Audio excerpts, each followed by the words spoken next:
নমস্কার, আমি প্রসূন আচার্য। আপনারা দেখছেন প্রসূন আচার্য জার্নালিস্ট ইউটিউব চ্যানেল। আজকের শুভ অষ্টমী, শারদ উৎসবের আজকে একেবারে মধ্যলগ্ন। আমাদের সকল দর্শক বন্ধুদের এই শারদ শুভেচ্ছা জানাই। আমরা এই সময় সকলেই উৎসবে মেতে উঠি, ফলে সাময়িকভাবে সরিয়ে রাখি যে রাজনৈতিক বিষয়গুলো, যে দুঃখ যন্ত্রণা আমাদের প্রতিদিনকে যন্ত্রণা দেয়, যে সমস্যাগুলো আমাদের পীড়িত করে, ক্লান্ত করে, তার থেকে আমরা কিছুটা নিজেদেরকে সরিয়ে রাখার চেষ্টা করি। তবু কিছু প্রাসঙ্গিক বিষয়ে এই মুহূর্তে আলোচনা করার দরকার, সেই কারণেই বলছি। আপনারা সকলেই জানেন সোনাম ওয়াংচু, যিনি লাদাখকে ষষ্ঠ তফসিলে অন্তর্ভুক্ত করা, অর্থাৎ উপজাতিদের জন্য রাজ্য পৃথক, এবং যে উপজাতিদের রাজ্য হয়ে যাওয়ার পরে সেখানকার বনজ সম্পদ, খনিজ সম্পদ আর কেন্দ্রের বিজেপি সরকার ইচ্ছে মতো তোলা এবং তার নিজস্ব সমস্ত ক্রনি ক্যাপিটালিস্ট আদানি এবং অন্যান্য ব্যবসায়ীদের দিতে পারবে না, এটা প্রায় নির্ধারিত হয়ে যাবে। তাদের হাত থেকে রক্ষা করার জন্য একদা মোদিভক্ত ওয়াংচু তিনি তার সহযোগীদের নিয়ে অনশন করছিলেন।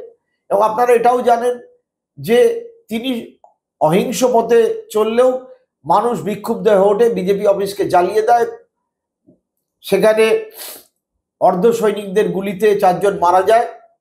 তারপর থেকে ঠিক মণিপুরে যেরকম হয়েছিল সেরকম লাদাখেও টানা প্রায় কারফিউ চলছে, এবং সোনাম ওয়াংচুকে দেশদ্রোহী বলে পাকিস্তানের দালাল, চীনের দালাল ইত্যাদি নানা রকম আখ্যা দিয়ে তাকে নিয়ে গিয়ে যোধপুর জেলে বন্দি করে রাখা হয়েছে। আমাদের চ্যানেলের পক্ষ থেকে অবিলম্বে সোনাম ওয়াংচুর মুক্তির দাবি এবং তার বিরুদ্ধে সমস্ত মামলা প্রত্যাহারের দাবি জানাচ্ছি। সেই সঙ্গে একথাও দ্ব্যর্থহীনভাবে বলছি যে এটাই ফ্যাসিজম, এটাই ফ্যাসিস্ট।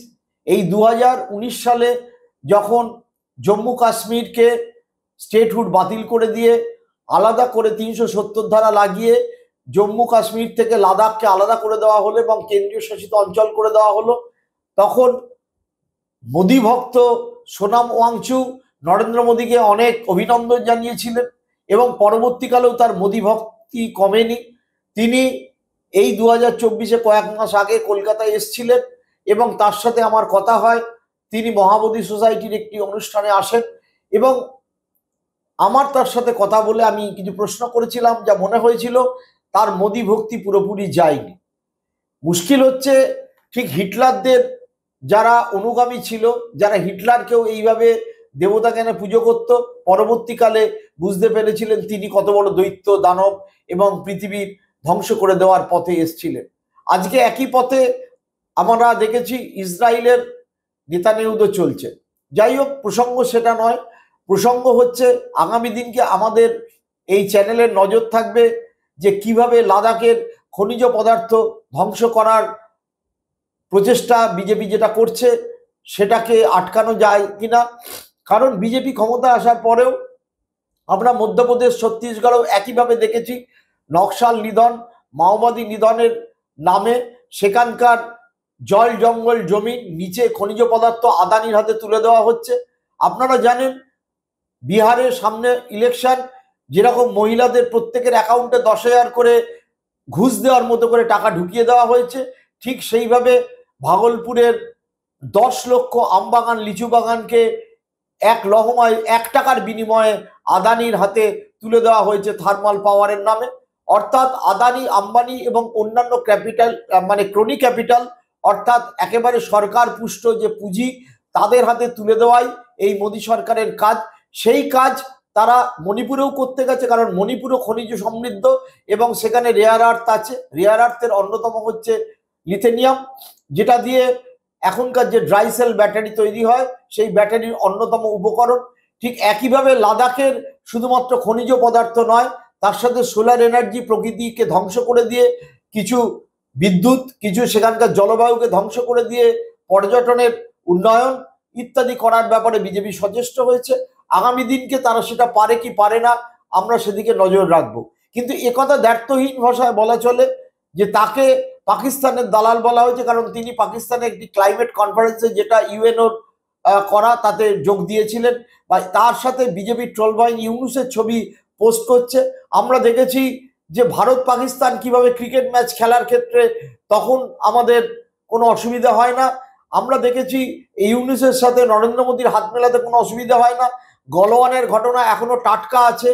বলা হয়েছিল চীন থেকে কোনো বস্তু সামগ্রী নেওয়া হবে না, কিন্তু কিভাবে হলায় গলায় চীনের শি জিনপিংয়ের সাথে নরেন্দ্র মোদীর সম্পর্ক তৈরি হলো সেটাও আমরা দেখেছি। অথচ লাদাখে চীন বহু অংশে আকসাই চীনের মাধ্যমে জমি দখল করে বসে আছে, এবং সেটা নিয়ে সোনাম ওয়াংচু দীর্ঘদিন ধরে প্রতিবাদ আন্দোলন করছিলেন। সে ঘটনা আমরা জানি। তিনি বারবার প্রশ্ন তুলছিলেন, তিনি সত্যি প্রশ্ন তুলছিলেন মোদী ভক্ত হয়েও, কিন্তু যখনই দেখা গেল যে মোদীর পারপাস, আদানির পারপাস, অমিত শাহের পারপাস, ক্রনি ক্যাপিটালের পারপাস সার্ভ হচ্ছে না, তখন তাকে নিয়ে গিয়ে জেলে ভরে দেওয়া হলো। এটাই ফ্যাসিস্টের চরিত্র, নিঃসন্দেহে সেটা আপনাদের উপলব্ধি করতে হবে। আমরা আগামী দিনকে এই ব্যাপারে নজর রাখবো। সেই সঙ্গে বাংলায় এসআইআর হবে, নজর থাকবে সেই দিকে। আমাদের নজর থাকবে বিহারে সিট বাটোয়ারা কিভাবে হলো। অ্যাজ অন টুডে বিহারে মোটামুটি আরজেডি, কংগ্রেস, লেফটের মধ্যে একটা সিটের অ্যাডজাস্টমেন্ট অনেকটাই পাকা হয়ে গেছে। 243টা যে আসন ছিল তার মধ্যে গতবারের থেকে কম আসন, 130টা আসনে আরজেডি লড়বে বলে ঠিক করেছে। কংগ্রেস 58টি আসনের বেশি তারা দাবি করছে না, নেমে এসছে তাদের দাবি। অন্যদিকে সিপিআইএমএল লিবারেশন বা মালে যেটা বলা হয় বিহারে, তারা গতবার 19টি আসনে প্রার্থী দিয়ে 12টি জিতেছিল, তারা বোধহয় এবার বেশি আসনে লড়বে। সেই সঙ্গে মুকেশ সাহানির দল অতি পিছড়াদের, তারাও কিছু বেশি আসন পাবে। অর্থাৎ মহাগঠবন্ধনের সিটের যে বাটোয়ারা নিয়ে যে ঝামেলা, যে ফায়দা অ্যাকচুয়ালি বিজেপি তুলবে ভাবছিল সেটা তোলেনি, অন্য দিক থেকে মানে তুলতে পারেনি। অন্য দিক থেকে প্রশান্ত কিশোর লাগাতার নীতিশ কুমারের দলের অন্যতম নেতা এবং মন্ত্রী অশোক চৌধুরীকে আক্রমণ করে চলেছেন। তিনি আক্রমণ করে চলেছেন সম্রাট চৌধুরীকে, বিজেপির ডেপুটি সিএমকে, তার শিক্ষাগত যোগ্যতা, তার ইলেকশনের হলফনামায় যে তার বিরুদ্ধে মার্ডার চার্জ আছে সেই সব গোপন করার ব্যাপারে। অর্থাৎ প্রশান্ত কিশোর তার জনসুরাজ পার্টি কোন দিকের ভোট কাটবে তার উপর আগামী দিনকে অনেকটাই নির্ভর করবে। আমরা এই সাময়িক বিরতির পরে আগামী 11 তারিখে ফিরে আসব। আগামী 11 তারিখে আমরা শনিবার, অর্থাৎ এই সপ্তাহ পরের সপ্তাহ শনিবার দিনকে নতুন এপিসোডে ফিরে আসব। তখন বিহারের ইলেকশন অনেকটাই এগিয়ে যাবে। কি হবে কি না হবে সেই ব্যাপারেও বিস্তারিত তখন আলোচনা করা যাবে। বাংলায় এসআইআর এর নামে কাদেরকে বাদ দেওয়া হচ্ছে, কিভাবে হচ্ছে, সেটা নিয়েও বিস্তারিত আলোচনা হবে। আমরা আলোচনা করব যে লাদাখের ঘটনা নিয়ে। আমরা সামগ্রিকভাবে সারা ভারতের অন্য অংশে যে বিজেপি কিভাবে পাখা বিস্তার করছে এবং বিজেপি কিভাবে তাদের এই আরএসএস এর 100 বছরে শাখা মাধ্যমে তারা ভোট উত্তরাতে চলেছে, তাই নিয়েও বিস্তারিত আলোচনা করব। আপাতত আজকে এই পর্যন্ত। আপনারা গত প্রায় 5 মাস, 4.5 মাস, 5 মাস ধরে আমাদের সঙ্গে রয়েছেন, নিয়মিত দেখছেন।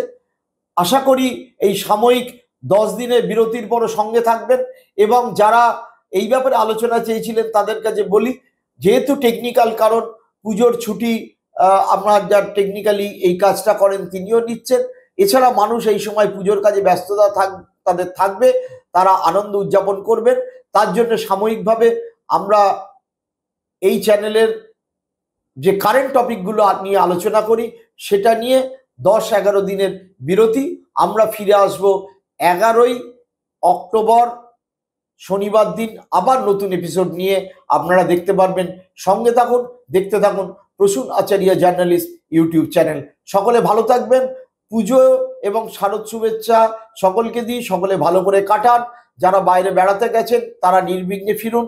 যারা কর্মক্ষেত্র নিয়ে থেকে ছুটি নিয়ে কলকাতায় এসেছিলেন তারা হয়তো অনেকেই ফিরে যাবেন, তারাও সকলে ভালো থাকুন। মানুষ কাজে লেগে উঠবে, আবার সকলে তার স্বাভাবিক জীবন তার ছন্দে ফিরবে এবং আমরাও ফিরে আসব দর্শক বন্ধুদের জন্য প্রসূন আচার্য ইউটিউব চ্যানেলে নিত্য নতুন বিবিধ বিষয়ে আলোচনা নিয়ে। এবং চেষ্টা করব আগামী দিনকে বিশিষ্ট ব্যক্তিদের বা এই ব্যাপারে যারা ভাবছেন, যারা চিন্তন করছেন, যারা আন্দোলন করছেন তাদের সাক্ষাৎকার নিয়ে নতুন আঙ্গিকে। সকলে ভালো থাকুন, সুস্থ থাকুন। নমস্কার।